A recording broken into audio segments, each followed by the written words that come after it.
Aku tidak meninggalkan Tuhan.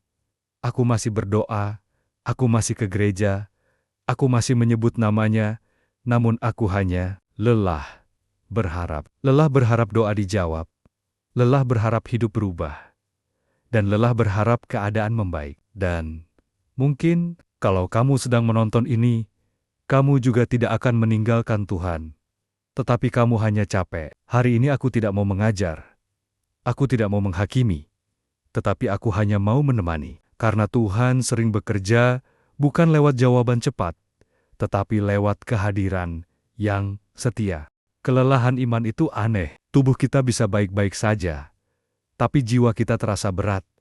Kita tetap tersenyum, tetap menjalani rutinitas dan tetap terlihat baik, tapi di dalam hati kita sering berkata, "Tuhan, sampai kapan?" Bukan karena kita tidak percaya, tetapi karena kita sudah terlalu lama berharap tanpa melihat hasil. Dan harapan yang terlalu lama ditahan, serta bisa berubah menjadi kelelahan. Aku tetap datang ke gereja, tetap duduk di bangku yang sama, serta tetap mengikuti misa. Tapi hatiku tidak ikut hadir.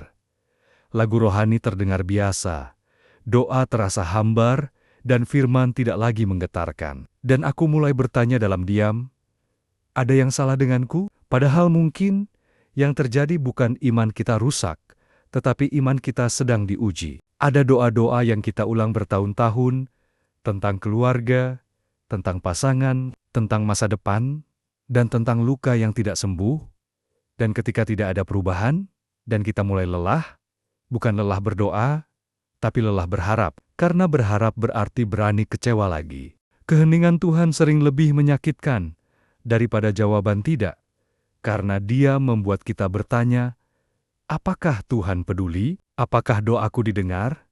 Atau aku berjuang sendirian? Dalam iman Katolik, keheningan bukan tanda Tuhan pergi. Keheningan seringkali tanda Tuhan bekerja di tempat yang lebih dalam dari perasaan kita. Dalam perjalanan suci Sang Juru Selamat, Yesus juga pernah menangis, takut, dan pada saat itu Yesus berseru, "Allahku, Allahku, mengapa Engkau meninggalkan aku?" Yesus bukan hanya tahu penderitaan, namun Ia mengalaminya. Kalau Yesus sendiri pernah merasa ditinggalkan, mengapa kita malu mengakui kelelahan kita? Iman bukan tentang tidak pernah lelah. Iman tentang tetap tinggal meski lelah. Banyak orang berpikir, iman itu rasa. Padahal iman itu keputusan. Keputusan untuk tetap percaya, meski hati tidak merasakan apa-apa. Keputusan untuk tetap berdoa, meski doa terasa kosong. Keputusan untuk tetap datang meski tidak ada kepastian. Dan keputusan seperti itu sangat berharga di mata Tuhan. Kita ingin perubahan cepat, namun Tuhan bekerja pelan. Kita ingin jawaban sekarang, namun Tuhan membentuk karakter. Karena Tuhan tidak hanya peduli apa yang kita dapat, tetapi siapa kita menjadi. Harapan yang tertunda seringkali bukan hukuman, tetapi persiapan. Ada fase dalam hidup di mana kita tidak lagi berharap dengan euforia. Kita berharap dengan tenang, dengan pasrah, dengan percaya yang sunyi. Dan itu bukan iman yang lemah. Itu iman yang dewasa. Iman yang tidak lagi menuntut, tetapi mempercayakan. Jika hari ini kamu berkata, "Aku capek," Tuhan tidak kecewa. Jika kamu berkata, "Aku tidak sanggup," Tuhan tidak meninggalkan. Justru di titik itulah Tuhan memeluk kita paling dekat. Karena Tuhan tidak menuntut kuat, Ia hanya menuntut jujur. Gereja bukan museum orang suci. Gereja adalah rumah sakit jiwa yang lelah.